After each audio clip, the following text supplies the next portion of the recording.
नमस्कार साथियों, मैं आर के रत्नाकर। आज मैं आपको बताने आया हूँ कि बहुत सारे लोग यह जानना चाहते हैं कि सर कितना रजिस्टर होता है, एक स्कूल में कितना रजिस्टर होना चाहिए, चाहे कितना रजिस्टर हमको रखना चाहिए। ठीक है, तो इसके लिए कितना रजिस्टर होना चाहिए। ठीक है, देखिए, अगर आप स्कूल खोलते हैं तो सबसे पहले है ना कि कुछ लोगों का लिस्ट बनाते हैं, या कुछ लोग आते जाते हैं, चाहे अगर आपके पास स्कूल है तो उन लोग का आना जाना लगा रहता है। तो सबसे पहले हम रखते हैं एक विजिटर रजिस्टर कि कौन आया कौन गया, वेंडर चाहे यानी कि अगर मान लीजिए गार्जियन आया, वेंडर आया, किसी का बुक का ड्रेस वाला जूता वाला, मतलब कि कोई भी अगर स्कूल में आया तो उसका है ना कि नाम नंबर वगैरह लिखा रहता है, तो जब भी हमको खोजना पड़ता है तो थोड़ा सा ईजी होता है। तो हम लोग को एक है ना कि विजिटर रजिस्टर तो रखना ही चाहिए, कौन आया कौन गया। ठीक है, उसके बाद स्कूल है तो बच्चों का एडमिशन होगा, तो एक होता है मेन एडमिशन रजिस्टर, वो हमारे पास होना चाहिए। फिर अटेंडेंस बनाने के लिए एक अटेंडेंस रजिस्टर भी होना चाहिए। अच्छा, जब स्कूल होगा तो स्टाफ भी रखेंगे, तो एक है ना कि टीचर का अटेंडेंस के लिए भी हमको है ना कि चाहिए। फिर अदर स्टाफ है तो उसके अटेंडेंस के लिए हमको दोनों को सेपरेट सेपरेट रखना चाहिए।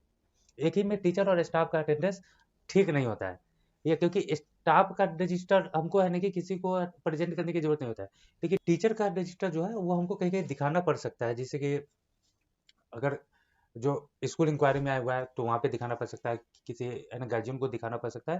देखिए, स्टाफ का रजिस्टर का उतना ही नहीं, तो दोनों रजिस्टर को अलग अलग रखना चाहिए। उसके बाद स्टाफ वगैरह को सैलरी देंगे, तो एक है ना कि सैलरी का रजिस्टर भी हमारे पास होना चाहिए। इसमें है ना कि सैलरी आप सबका है ना कि इंक्लूड करके रख सकते हैं, कहीं कोई दिक्कत नहीं। अच्छा, अकाउंटिंग के लिए हमारे पास एक है ना कि या जर्नल के लिए रजिस्टर होना चाहिए और एक कैशबुक होना चाहिए। यह दोनों चीज जो है ना, आपको है ना कि मार्केट में बना बनाया आता है, आपको कहीं दिक्कत नहीं होगा, बस है ना कि जाके सिर्फ खरीद लेना है। लगभग सारा रजिस्टर बना बनाया ही आता है।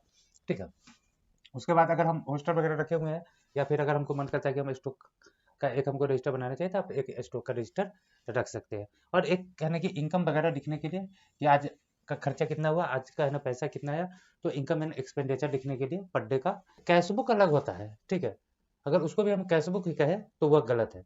ठीक है, ये इसको है ना कि पेनी एक्सपेंस बोलते हैं, मैंने पर डे का 10 रुपया 20 रुपया 50 रुपया 100 रुपया।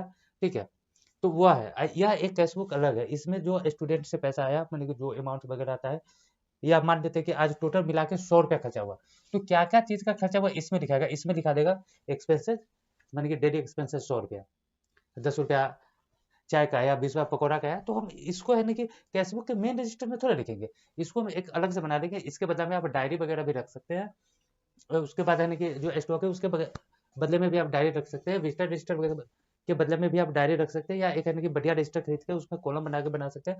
मतलब कुछ चीज ऐसा है जो मार्केट में है ना कि रेडीमेड इसी काम के लिए बनाता है। अब जैसे कि एडमिशन रजिस्टर आपको मार्केट में बना बना मिलेगा, student attendance, teacher attendance, staff attendance, उसके बाद है ना कि सैलरी रजिस्टर, जर्नल बुक और कैश बुक, इतना चीज आपको मार्केट में एकदम बिल्कुल बना बनाया था। ऐसे आपको है ना कि विजिटर रजिस्टर भी मार्केट में मिल जाएगा, या फिर आप इसको है ना डायरी वगैरह में भी बना सकते हैं, या जनरल कॉपी खरीद के भी उसमें बना सकते हैं। स्टॉक को भी आप ऐसे बना सकते हैं, इनकम एक्सपेंडिचर को ऐसे बना सकते हैं। तो यही है आपका है ना कि लगभग है ना कि 10 रजिस्टर से काम चल जाता है। और उसके बाद देख लीजिए कि और क्या क्या चीज आपको जरूरत पड़ता है, जो हमने कि हमेशा जरूरत पड़ता है, तो उसका एक अलग से है ना कि रजिस्टर या डायरी रख लीजिए। बस यही चीज है, ऐसा कोई इसमें है ना कि रॉकेट साइंस नहीं है कि कितना होना चाहिए, ऐसा कोई रूल्स रेगुलेशन नहीं है कि इतना होना चाहिए। लेकिन जो जरूरत की चीज है वो आपके पास निश्चित रूप से होना चाहिए। तो हम वीडियो बनाते रहते हैं, चैनल को सब्सक्राइब करके रखिए। तब तक के लिए धन्यवाद।